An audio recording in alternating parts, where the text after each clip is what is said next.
C'est quelque chose que j'ai fait au début des années 2000 avec beaucoup de plaisir.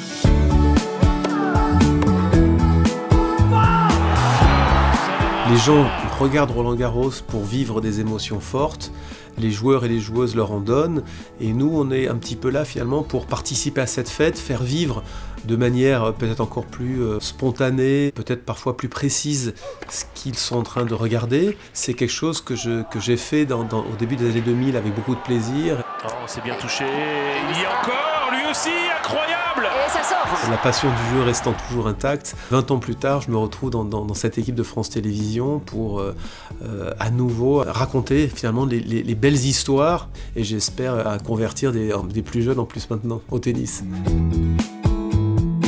Dans l'esprit des Français, France Télévisions, c'est la chaîne du tennis. Il y a une couverture, je dirais, qui est hors norme. C'est un rendez-vous incontournable, non seulement du sport, mais de la vie des Français en général.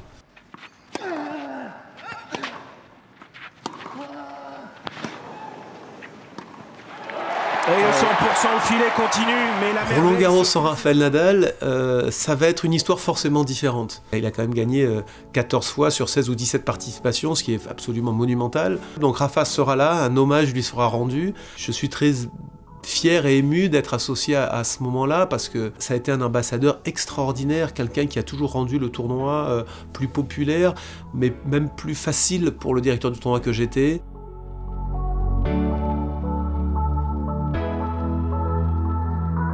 On va commencer par les femmes, je dirais que Sabalenka, Iga Swiatek, Coco Gauff aussi, qui chaque année est dans le dernier carré. Ostapenko, qui est une ancienne championne, qui rejoue bien là depuis quelques semaines. Et malheureusement, les Françaises sur cette édition font pas partie des favorites.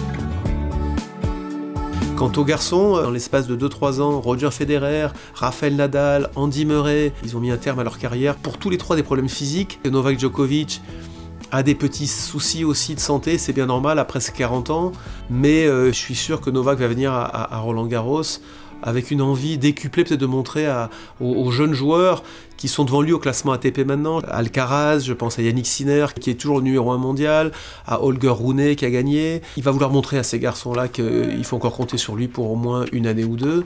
Et puis on a des jeunes Français qui jouent très bien depuis quelques temps. Je pense à Arthur Fils là sur terre battue que j'ai trouvé à Monte-Carlo notamment pratiquer un tennis de très haut niveau, inquiétant les meilleurs joueurs du monde, même Alcaraz, à Hugo Humbert qui joue le meilleur tennis de sa carrière. Richard Gasquet fera des adieux aussi, ce sera forcément un moment assez émouvant. Donc on aura de belles histoires, de belles anecdotes je pense à raconter une nouvelle fois à Roland-Garros.